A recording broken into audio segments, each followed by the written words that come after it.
Bienvenue à toutes et tous pour cette première présentation en visio du programme de formation. Donc, il s'agira du programme de formation 2023. Donc, comme je le disais tout à l'heure, je vous propose de laisser vos caméras et micros fermés pour l'instant. Je vais remettre la mienne, mais je l'enlèverai quand on va passer le programme. Et si vous avez des questions, vous n'hésitez pas à les poser. Alors, vous pouvez lever la main en cliquant sur le bouton réaction. Et Cathy Durand, que je remercie, la responsable du pôle numérique, va m'accompagner sur toutes ces questions et va intervenir quand elle souhaitera sur la partie formation numérique. Et puis, bien sûr, un grand merci à tous mes collègues formateurs qui peuvent bien sûr intervenir à tout moment sur la présentation de formation qu'ils vont animer, parce qu'ils seront plus à même que moi de présenter ces formations. Avant de vous présenter le programme 2023, je vous propose un tout petit retour sur les formations 2022 qui sont maintenant terminées. Il y a eu en 2022 49 journées de stage, de rencontres, formations à la demande et 482 personnes y ont participé contre 45 jours et 358 personnes en 2021. Mais on était encore un petit peu en format Covid. Donc nous avons quasiment retrouvé la fréquentation de 2019 qui était de 49 journées et demie avec 525 stagiaires. Et il faut remarquer que depuis 2 ans, certains stages ont lieu en visio. Et nous avons remarqué dans l'équipe de la direction de la culture que certains d'entre vous semblent y trouver leur compte. Votre présence aujourd'hui en est la preuve. Et c'est tant mieux, car pour 2023, nous allons vous proposer certaines formations à distance, uniquement ou en hybride. L'hybridation est à la mode. Donc, les formations 2023. Les programmes papier et numérique sont prêts. Les envois numériques par mail vont être faits très bientôt et les programmes papier sont déjà partis. C'est comme le Père Noël, hein, il faut que les rennes se mettent en route, ils ne sont pas encore arrivés. Et vous pourrez bien sûr, et là Cathy, tu vas pouvoir peut-être préciser la date, retrouver ce programme sur notre portail lecturepublique18.fr.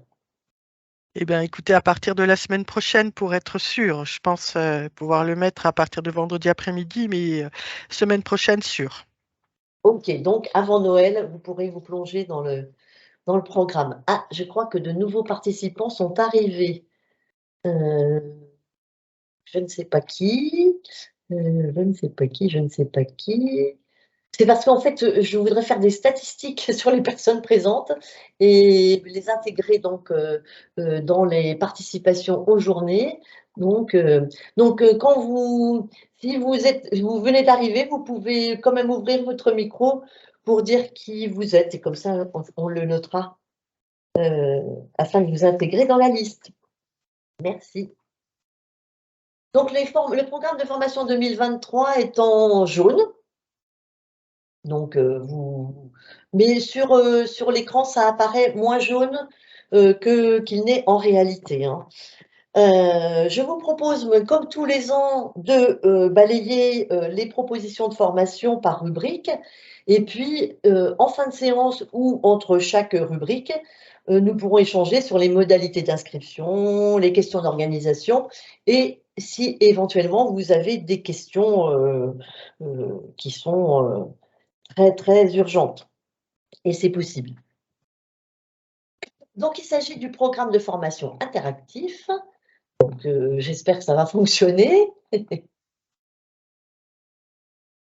Alors, toc. Oui, ça a l'air de marcher. Sur le programme de formation interactif que vous allez recevoir par mail, vous voyez que vous avez une petite main, donc vous pouvez aller directement pour consulter le contenu d'un stage, cliquer dans le sommaire par rubrique. Voilà, par exemple, bilan du stage de base 10 jours 2022.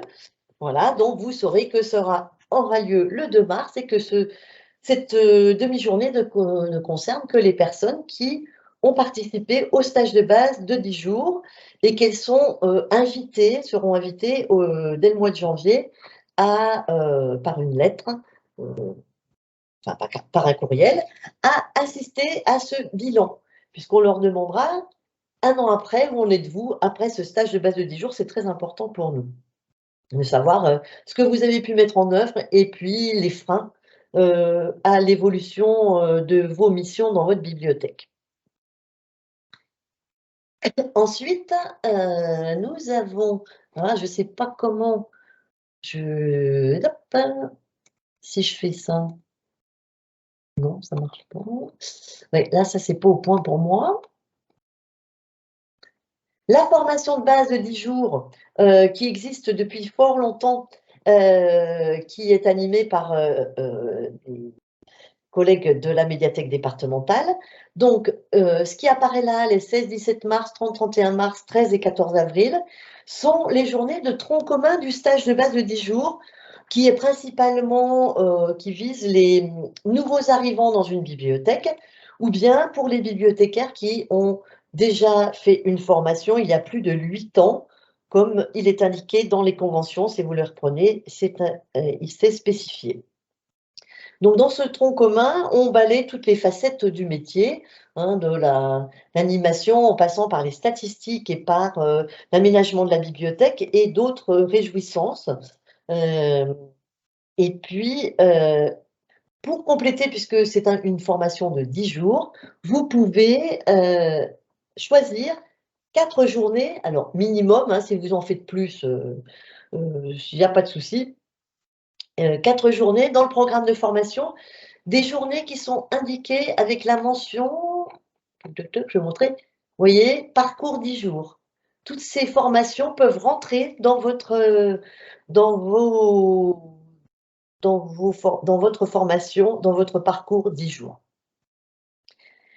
Il est possible, et ça, on est obligé de le faire à cause du Covid, mais finalement, c'est une bonne solution, d'envisager de faire votre formation sur 2 ans.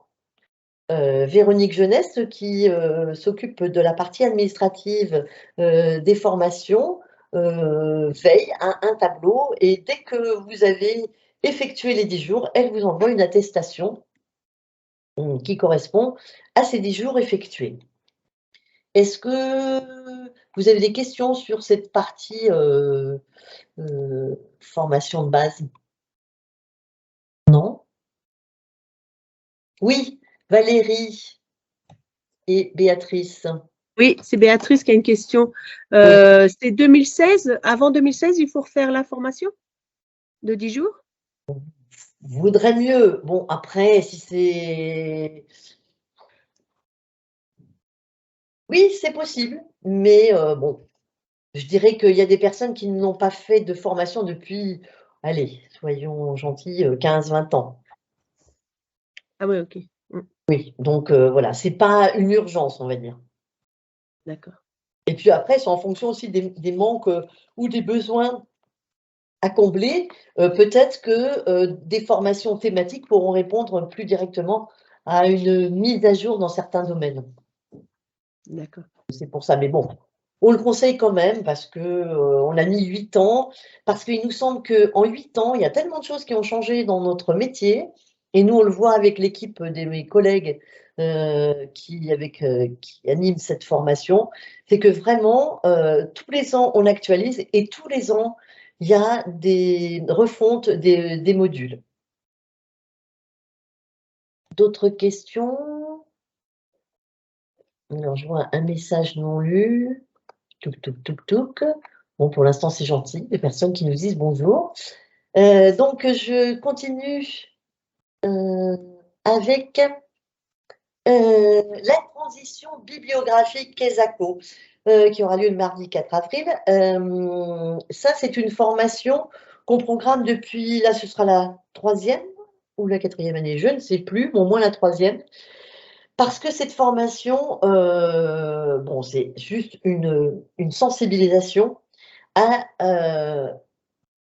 cette transition bibliographique qui devrait déjà être mise en place, puisque normalement, ça aurait dû, il en est question depuis 2015 et c'est toujours pas fait. Et que qu'est-ce que c'est la transition bibliographique? En fait, c'est un changement de norme pour récupérer et cataloguer les documents, tous les documents. Donc, pour assister à cette formation, il faut quand même avoir un petit peu de connaissance des normes et du format Unimark pour ne pas être trop perdu. S'il y a des personnes qui ont effectué déjà cette sensibilisation et qui ont des commentaires à faire, n'hésitez pas à le faire. Et donc, il faudra se poser la question de est-ce qu'on peut se former et est-ce qu'on peut est-ce que le logiciel bibliothèque qu'on utilise, chacun, va être compatible avec cette transition bibliographique? Il n'en sera pas question, ce débat, est-ce qu'on pourra, est-ce qu'on ne pourra pas, mais ce sera ensuite à voir avec votre collectivité, parce que cela aura bien sûr un coût financier, surtout si vous êtes obligé de changer de logiciel. Des questions?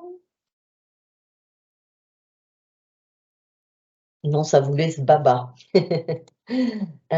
Ensuite, toujours dans le domaine de la gestion de la bibliothèque, il y a le stage qu'on vous propose depuis de nombreuses années maintenant et qui est particulièrement recommandé aux personnes qui font le stage de base, et d'ailleurs ils seront prioritaires. C'est le stage Avoir la cote pour bien ranger qui aura lieu le vendredi 22 septembre. Alors, avoir la cote pour bien ranger. Est-ce qu'il y a un moyen autre, plus rapide pour moi de retourner là? Je ne sais pas. Si quelqu'un peut me le dire, je suis preneuse. Voilà, avoir la cote pour bien ranger. Donc, n'hésitez pas si vous avez des questionnements. En haut de chaque page, il y a retour au sommaire. En haut à gauche de chaque page, il me semble avoir vu. En haut, en gauche. Ah oui, retour au sommaire. Merci beaucoup. Comme quoi, quand on est plusieurs cerveaux, c'est quand même, on avance quand même mieux. Eh bien, je vais faire un retour au sommaire. Est-ce que ça va marcher? Oui, c'est le sommaire général, mais c'est pas grave, ça me rapproche quand même. Eh bien, nous allons passer à toutes les propositions qui sont purement numériques. Il y aura des propositions qui sont un peu, qui comprennent le numérique, mais qui sont moins spécifiques, que j'ai mis dans d'autres rubriques. Mais là, spécifiquement numérique, il y en a quand même 4, et même pas peur, même pas mal. On vous propose le mardi 7 mars de découvrir et expérimenter la réalité virtuelle. Pour certains d'entre vous, vous aviez déjà fait en 2022 la formation d'une journée sur la réalité augmentée.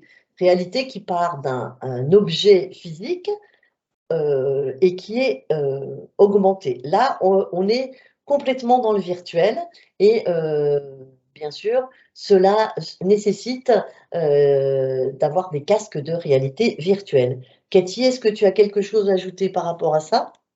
À part que ça donne des frissons. Bah, écoute, non, mais s'il y a des questions après, j'y répondrai. Oui, d'accord. Donc, vous allez trouver des tas d'idées. Alors, déjà, connaître mieux ce que c'est que la réalité virtuelle, mais également, vous pourrez glaner des idées de jeux et puis d'expériences que vous pourrez mener ensuite en animation dans vos bibliothèques.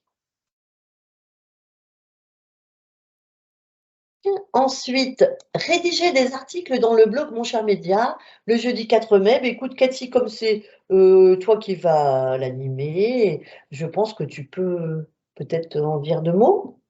Merci Marie-Jeanne. Oui, en effet, vous connaissez, j'imagine tous, le blog Cher Média qui a été prolongé en blog Mon Cher Média. Alors, il faut savoir que ce blog est ouvert à l'écriture, à toutes les bibliothèques du département et même au-delà du département d'ailleurs, et aux partenaires culturels de la médiathèque départementale. Et il se trouve que ce blog, il évolue énormément. C'est un blog qui est sur l'outil WordPress et on fait régulièrement avec les ingénieurs du conseil départemental des mises à jour pour être à l'abri des piratages et des virus.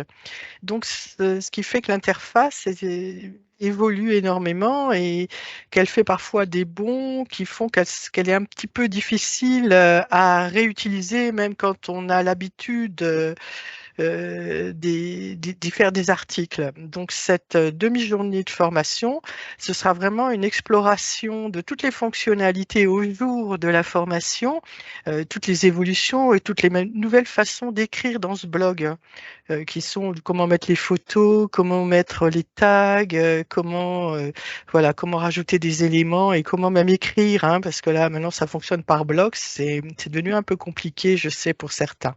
Donc voilà. Et alors la particularité aussi de cette formation, c'est qu'elle aura lieu à la fois en présentiel et à la fois en distanciel.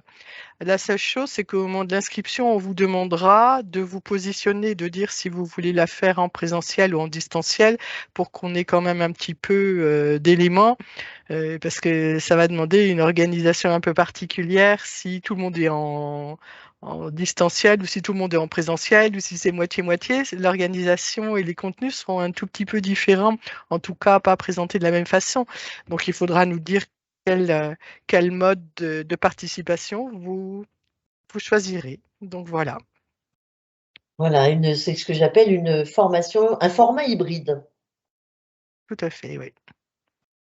Et puis, toujours dans le domaine du numérique, les heures du compte numérique. C'est une nouvelle formation. Et parce que oui, on peut se servir du numérique aussi pour compter, pour monter des ateliers à destination du jeune public. Et ce n'est pas si difficile que ça. Vous verrez qu'il existe d'excellents textes en numérique pour la jeunesse. Et puis, bien sûr, durant cette journée, il y aura une présentation aussi de textes papier et voir comment on peut l'utiliser avec des outils numériques. Il ne faut pas avoir peur de ça. C'est un nouveau, je dirais que c'est un plus pour vos actions culturelles dans vos bibliothèques. Donc, n'hésitez pas à vous inscrire à cette formation qui, elle, aura lieu normalement en présentiel. Alors, bon, bien sûr, si on avait une 15e vague Covid et qu'on soit tous obligés de rester chez nous pour une raison particulière, bien sûr, certains des stages, dont celui-là, pourront être proposés en visio, mais bon, il est prévu en présentiel. Là, je ne vois pas s'il y a des liens. Non, je ne vois pas de main, donc pas de main, pas de vilain. Tac. Ensuite, c'est bête qui me ramène là, mais bon. Un stage dont on aime bien quand même, moi j'aime bien le titre, hein, qui s'appelle À l'assaut des réseaux sociaux, qui aura lieu, c'est la 2e édition de cette formation pour apprendre à utiliser entre autres Facebook et Instagram et connaître bien sûr toutes les précautions à prendre lorsqu'on utilise des réseaux sociaux. Mais Kylian, qui est parmi nous, veux-tu rajouter quelque chose sur Ça cette sera, formation? oui, effectivement, ça sera la mise à jour un petit peu de la formation qui a été faite au mois de septembre, car c'est bon, les réseaux sociaux évoluent très vite. Donc Oui. voilà, il y aura une grosse mise à jour. Ok. Oui, oui, non, mais de toute façon, nous, on ne part jamais sur les mêmes. On se sert d'outils pédagogiques bien sûr, qu'on améliore, qu'on transforme tous les ans, hein. On n'a pas de vieux outils pédagogiques qu'on ressort chaque année, tels que, surtout dans ce domaine, hein, dans le domaine du numérique.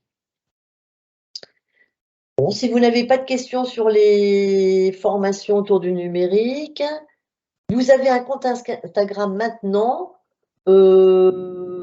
Cathy, est-ce que tu veux répondre à la question des réseaux sociaux auxquels que fréquente la médiathèque départementale?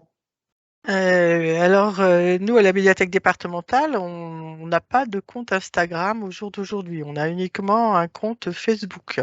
Mais comme vous verrez dans la formation avec Kylian, Instagram et Facebook, Instagram a été racheté par Facebook.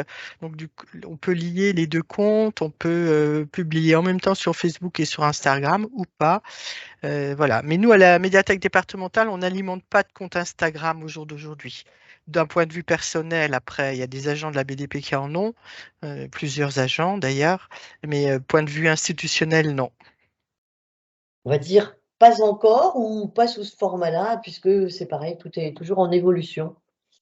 Oui, puis c'est aussi voilà, ça demande à être alimenté. Il faut qu'il y ait une réflexion sur la structuration du compte, parce qu'effectivement, on peut valoriser aussi des actions de la bibliothèque sur Instagram. Ça peut être très intéressant. Mais là, je pense que dans la formation, Kylian vous montrera des comptes de bibliothèques qui ont des comptes Instagram ou des comptes Instagram autour du livre. Beaucoup d'éditeurs ont des comptes Instagram, hein, pour valoriser leur collection, notamment. Tout à fait, merci beaucoup. Alors, je vois Bon, oh, c'est bien, en plus, on est très très poli dans dans cet après-midi. Donc, on va passer tout ce qui concerne des collections, hein, c'est-à-dire vos fonds. On vous propose alors, ça peut vous sembler bizarre que je l'ai mis là, à la découverte des archives départementales, parce que bien que ce soit nos voisins, nous-mêmes, l'équipe MD, ne connaissons pas forcément très bien les archives départementales et les bibliothèques du réseau, pas forcément non plus. C'est pour ça que nous vous proposons cette visite le lundi 12 juin après-midi pour découvrir à la fois les archives, leur mission et le musée de la Résistance. Et, cerise sur le gâteau, on vous proposera de découvrir, de regarder l'exposition sur la Résistance en bande dessinée, ce qui tombe à pic puisque vous le savez sans doute que le thème des animations coordonnées 2023, c'est la bande dessinée. Donc, ça tombe particulièrement bien. Dans la série des découvertes, nous vous proposons le maintenant traditionnel et incontournable grande librairie, non, à la découverte de la rentrée littéraire, qui aura lieu le mardi 26 septembre et qui demande beaucoup de travail aux collègues puisqu'il faut être au taquet depuis le mois de juin pour lire des livres qui vont paraître fin août, début septembre. Et donc, on vous en fait une présentation à plusieurs voix, libraires et bibliothécaires. Donc, à partir d'une sélection, alors, de coups de cœur, pas forcément de coups de cœur personnels, mais au moins on va dire, de textes qui valent la peine de ressortir au milieu de ces plus de 500 parutions. Est-ce que des collègues veulent ajouter un mot sur cette formation ? Anne, Valérie, enfin Valérie pas encore, mais en tant que formatrice, mais ce sera bientôt. Non? Non, pas spécialement. Ok. Donc ensuite, dans la série toujours des découvertes, on vous propose, alors là c'est peut-être un petit peu, je vais vous faire saliver, j'espère pour quelque chose, si besoin d'aide pour... D'accord. Alors, c'est Marilène hein, qui envoie ce message. Voilà, merci beaucoup. Alors, besoin d'aide pour lire les livres à découvrir. Ça risque d'être compliqué. On l'avait déjà fait, hein, on l'avait testé. Ce qui est compliqué, c'est qu'il nous arrive fin juin et pendant tout l'été, que donc nous les lisons et parfois nous les échangeons, mais c'est en pleine vacances. Et ça, c'est un petit peu une difficulté. Par contre, si effectivement les personnes qui viennent à la journée découvrent des pépites de leur côté, bien sûr, hein, sans problème. Après, il est possible que nous, on ait quelques services de presse qui, on va dire, soient sur nos rayons et qui ne soient pas utilisés. Il n'y a pas de souci, hein, vous pouvez nous les demander si vous voulez. Toutefois, bien sûr, il y a un format qui est prescrit pour la présentation, vous l'avez sans doute remarqué, pas plus de 3 minutes, essayez de donner envie, sans déflorer toute l'histoire, et en présentant également l'auteur et, si on peut, la maison d'édition, lorsque c'est une petite maison d'édition. Voilà. À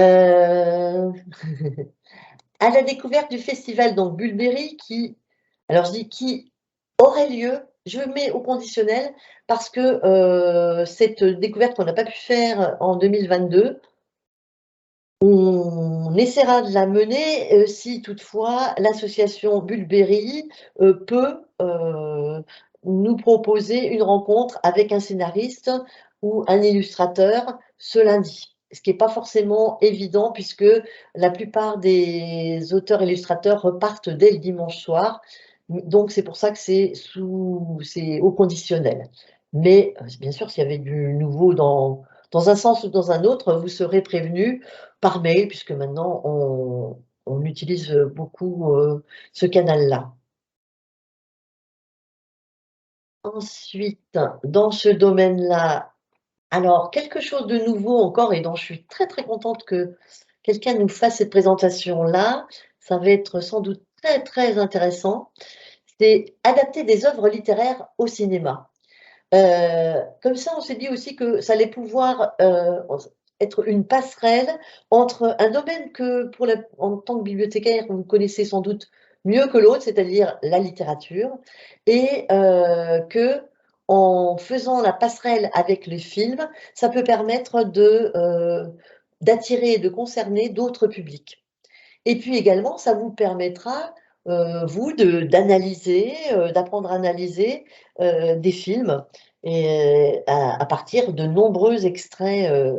Et ça, c'est toujours un grand bonheur, surtout avec la... Bon, là, je ne connais pas cette formatrice particulièrement, mais l'association Image en Bibliothèque qui est vraiment excellente dans ce domaine.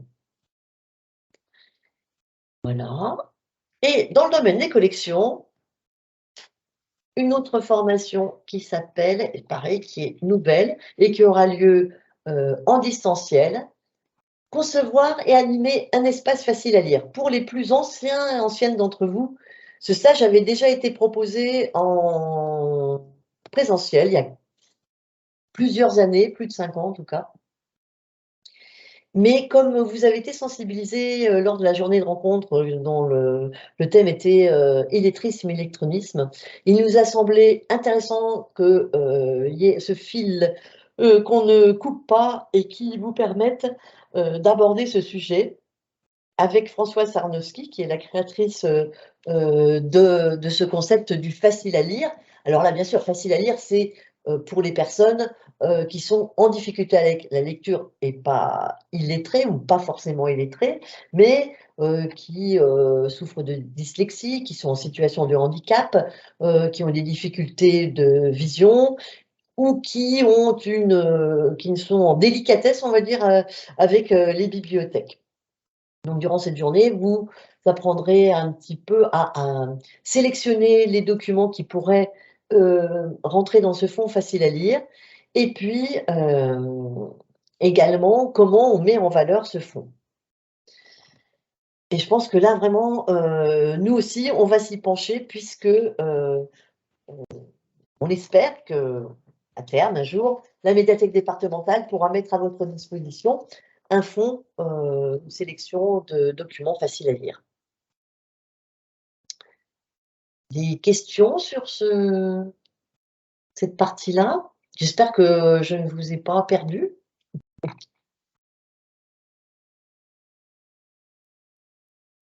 Ensuite, la partie public et territoire. Alors là, avec les 2 journées de rencontre, je ne sais même pas si c'est la peine que j'aille dessus, la date vous suffira. Le jeudi 12 octobre, on alterne, hein. Une année, c'est un mardi, une année, un jeudi, pour que les personnes qui ne peuvent pas venir le mardi ou le jeudi puissent venir au moins une année sur 2. Donc, le thème et le programme de cette journée ne sont pas encore arrêtés.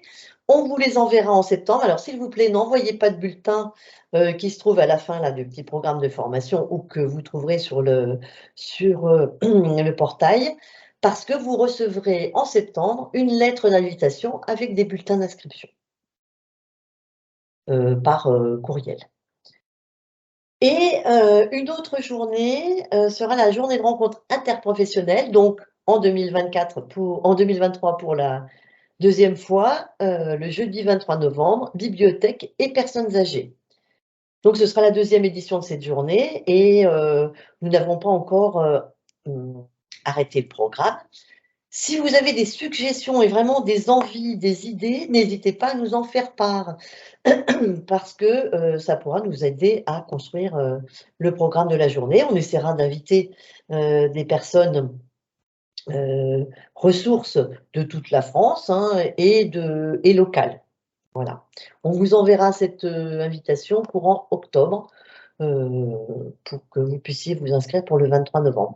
Cette journée sera co-organisée également avec les collègues qui travaillent dans le secteur des personnes âgées au conseil départemental. Est-ce que vous avez eu, enfin, est-ce que pour certaines d'entre vous, vous avez déjà participé à la première? Et est-ce que vous avez des suggestions, des remarques à nous faire, ce qui pourrait nous orienter? Non? Ok. Et un stage qu'on n'a pas pu faire cette année pour des raisons bien indépendantes de notre volonté, mais pour une défaillance de la formatrice, c'est accueillir les classes primaires en bibliothèque. Là, on va changer de cabinet pour animer cette formation. Pourquoi on l'anime? On le propose tous les ans, ce stage, et je ne sais pas si ce sera la dernière année en 2023, peut-être pas.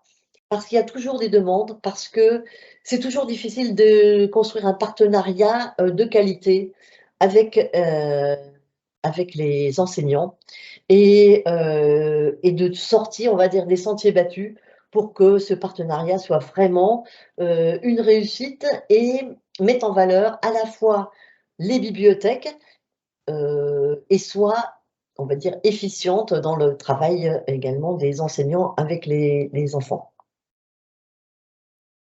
Donc, n'hésitez pas à vous inscrire en nombre. Donc, quand on vous met 16 participants maximum, bon là, ça va, je pense qu'il y aura de la place.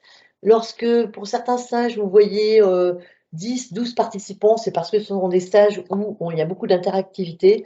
Et dans ces cas-là, si on a plus de demandes que de places, on peut proposer aux personnes qu'on ne pourra pas accueillir de les mettre sur liste d'attente. Et également, on choisira une personne par bibliothèque pour essayer d'être équitable vis-à-vis de tout le monde. Au sommaire. Tac. Ensuite, donc, animation et communication. Alors, vous voyez que c'est quand même un pan important. On a bien compris que c'est quelque chose une mission qui vous importe beaucoup et que vous travaillez beaucoup et que vous aimez beaucoup. Et c'est pour ça que les propositions sont nombreuses dans le domaine de l'animation et de la communication. Alors, vous allez dire encore, ça doit être au moins la 7e ou 8e fois qu'on vous propose réaliser des outils de communication avec des logiciels simples. On s'est rendu compte que, eh bien, il y a encore des questions et qu'on n'est pas encore arrivé à satisfaire toutes les demandes dans ce domaine. Parfois, quand ce sont des problèmes techniques qui vous empêchent de faire de jolies affiches ou des flyers, c'est quand même un petit peu dommage.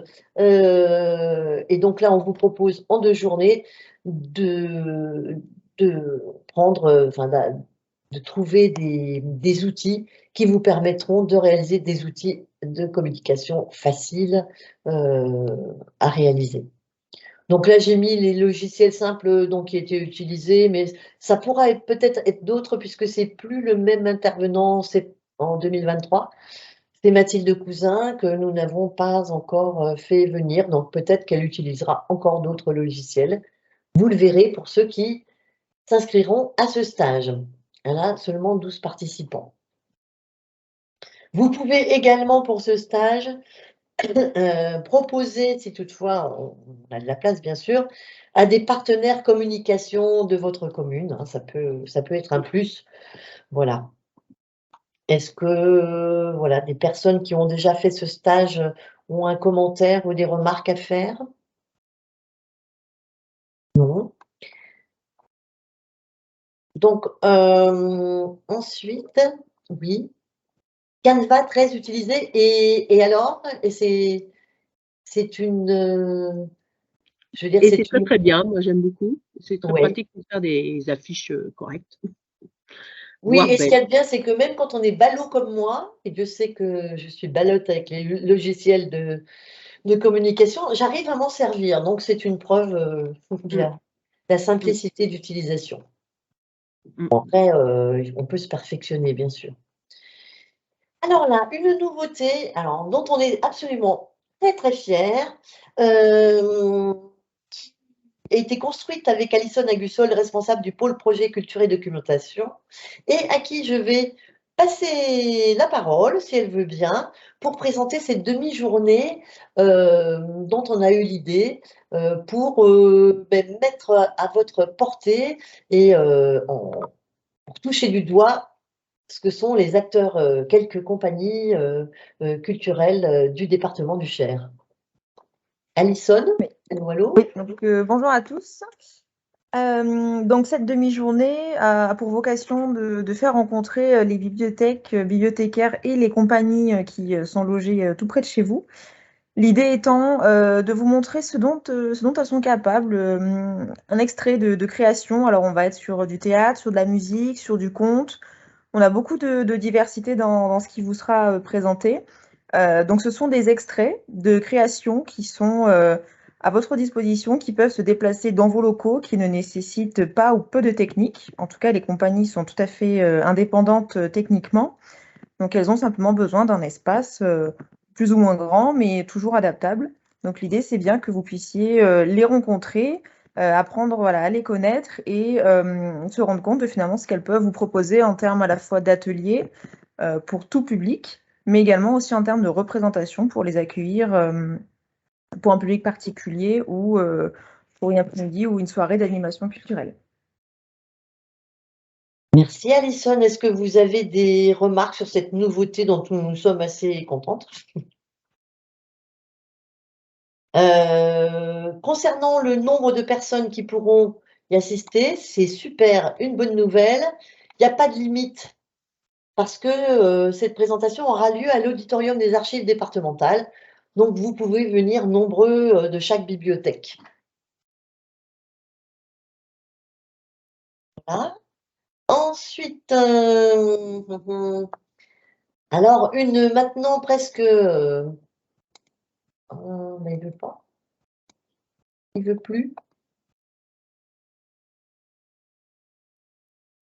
J'ai une panne d'interaction. Vous le croirez si vous voulez.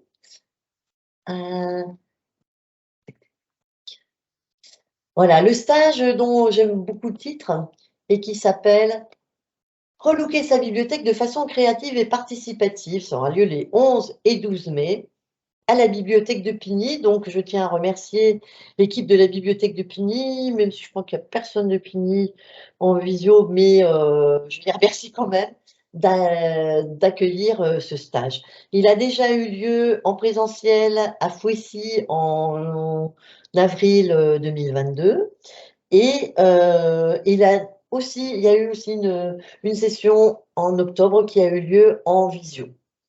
Donc, est-ce que pour les personnes qui ont déjà participé, est-ce que vous avez des remarques? Alors, on pourra accueillir que 12 participants parce qu'évidemment, il faut mettre la main à la pâte. Hein, il s'agit non seulement de réfléchir à comment on donne une identité à la bibliothèque, mais comment aussi on matérialise les espaces, comment on décore et eh bien, on met en pratique ce qu'on a élaboré de façon théorique au début. Je ne vois pas de questions. Ok. Alors, vous avez le droit, si vous n'habitez pas à Pigny, et même si vous habitez dans un autre coin du département, de vous inscrire à ce stage. Toutefois, bien sûr, l'équipe de la bibliothèque de Pigny sera prioritaire pour les inscriptions.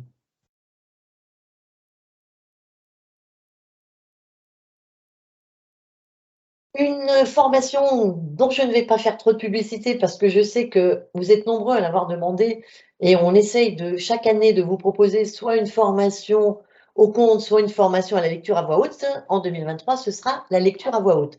Et on essaie aussi de vous proposer des formateurs nouveaux parce que là, vraiment, il y a une question de personne et souvent, on aime ou on déteste tel ou tel type de conteur parce que il va être ces méthodes vont être différentes, enfin, les méthodes de chacun sont vraiment différentes. Donc voilà, 22-23 mai, 12 participants, donc les places seront chères. Et Nous ne sommes pas corruptibles et de toute façon, voilà. On essaiera. Alors oui, ça me fait penser, trêve de plaisanterie, que quand vous remplissez vos bulletins, surtout remplissez, même si ça vous paraît un peu fastidieux, la partie pourquoi avez-vous choisi ce stage. Ça peut nous permettre de voir si vous avez un projet particulièrement intéressant, de mettre votre demande d'inscription en priorité. Ensuite, alors là, c'est encore un nouveau stage. Et oui, à votre demande, souvent, et on a vu lors de stages de base de 10 jours, on a pu constater que vous nous disiez combien c'était parfois difficile de travailler et communiquer avec vos élus parce qu'ils n'avaient pas une bonne représentation de ce qu'est une bibliothèque, parce que donc il y avait des freins, parce qu'ils ne venaient pas à la bibliothèque. Et peut-être aussi parce que vous n'aviez pas les bons outils de communication et que vous n'aviez pas trouvé le moyen de valoriser vos activités et vos services. Et puis, pourquoi pas, cerise sur le gâteau, proposer aux élus de s'impliquer dans les projets de la bibliothèque. On vous expliquera tout en visio, puisque ce stage aura lieu en distanciel les 5 et 6 octobre, avec Fabienne Aumont en personne. Non, c'est pas ça que je voulais faire.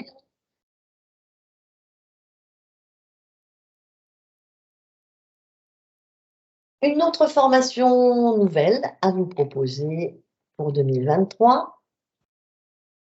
Concevoir et programmer des animations en bibliothèque. Alors là, ça fait un petit moment qu'on voulait programmer cette formation parce que on s'est rendu compte que vous aviez beaucoup d'appétence pour toutes les animations, comme je le disais à l'instant, mais que parfois, il y avait des difficultés de méthode pour créer, mettre en place, organiser, communiquer autour des animations et évaluer les animations. Donc là, on vous propose de vous aider à concevoir et à mettre en place des animations. D'ailleurs, la formatrice enverra, on vous enverra le document qu'elle aura préparé, quelques questions et également, sans doute, vous demander si vous avez un projet particulier, de venir avec afin que vous le mettiez en place vous commenciez à y travailler durant ces 2 journées.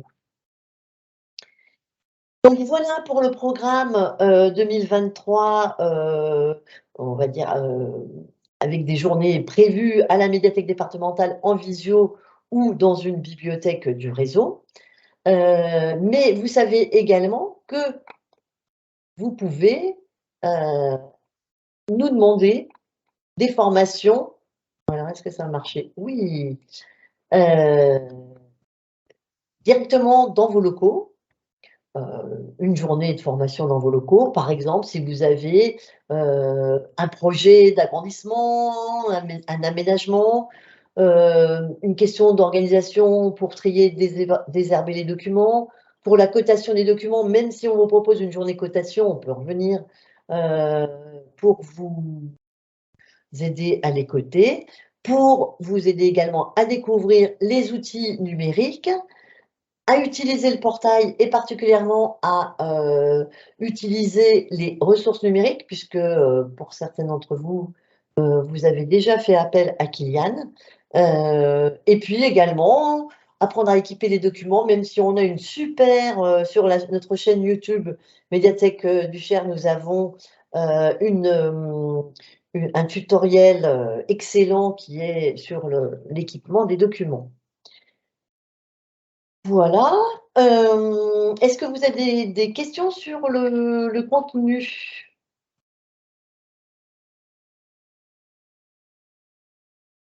Non. J'ai une petite rubrique conseils. Donc, pour vous inscrire, alors vous avez le choix, vous pouvez prendre un bulletin qui se trouve à la fin du programme papier qui va vous être envoyé.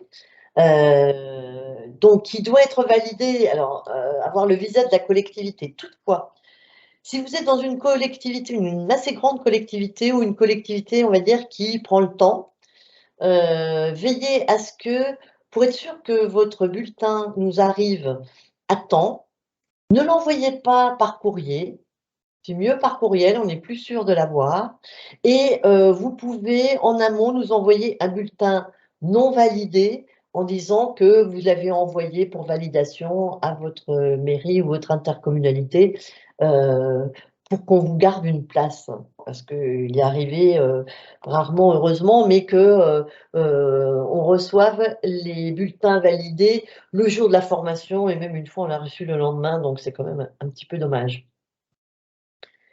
Si vous n'avez pas reçu confirmation de votre inscription une semaine avant la formation, n'hésitez pas à nous contacter à l'adresse médiathèque médiathèque@département18.fr. Nous vous donnerons, ou à nous appeler, nous vous donnerons une réponse concernant votre demande de formation, parce qu'il peut arriver malheureusement que votre bulletin on ne l'ait pas reçu, parce qu'on a des problèmes aussi de boîte mail parfois, enfin de réception de courriel, ou une erreur humaine, hein, un oubli et qu'on ne l'ait pas pris en compte. Autre chose également, quand vous êtes nombreux dans une équipe, essayez, si vous pouvez, de feuilleter, alors que ce soit sur un écran ou physiquement, le programme de formation ensemble lors d'une réunion pour déterminer qui fera quoi. Parce qu'il m'arrive, moi, il m'est arrivé de recevoir des demandes, alors par téléphone ou même des bulletins d'inscription, pour le même stage de plusieurs personnes d'une même bibliothèque qui ignoraient que sa collègue s'était inscrit aussi. Donc, c'est bien aussi de partager et d'avoir entre guillemets, une stratégie au niveau de la formation, de dire, eh ben, tu seras en priorité. Si vous êtes plusieurs d'une équipe à vouloir vous inscrire au même stage, vous pouvez également mettre un ordre de priorité. C'est pas mal, ça nous évite à nous de vous rappeler en disant alors laquelle ou lequel serait prioritaire. Les collègues, avez-vous des remarques ainsi que les collègues du réseau concernant cette présentation, ces propositions? C'est qu'on est parfait, non? Non, pas de remarques. Alors, vous pourrez bien sûr retrouver cette visio si la technique ne nous fait pas défaut. Elle sera mise en ligne sur le portail de la médiathèque départementale. Eh bien, si vous n'avez pas d'autres questions, je vous remercie de votre attention. Et puis, pour celles que je ne reverrai pas d'ici les fêtes, je vous souhaite une bonne fin d'année, de bonnes fêtes. Et on se retrouvera pour les formations et les rendez-vous qui commenceront. Alors, pas pour les formations, puisqu'elles commenceront au mois de février, mais pour les échanges et d'autres motifs de réunion dès le mois de janvier. Bonne fête à tous et à toutes. Au revoir.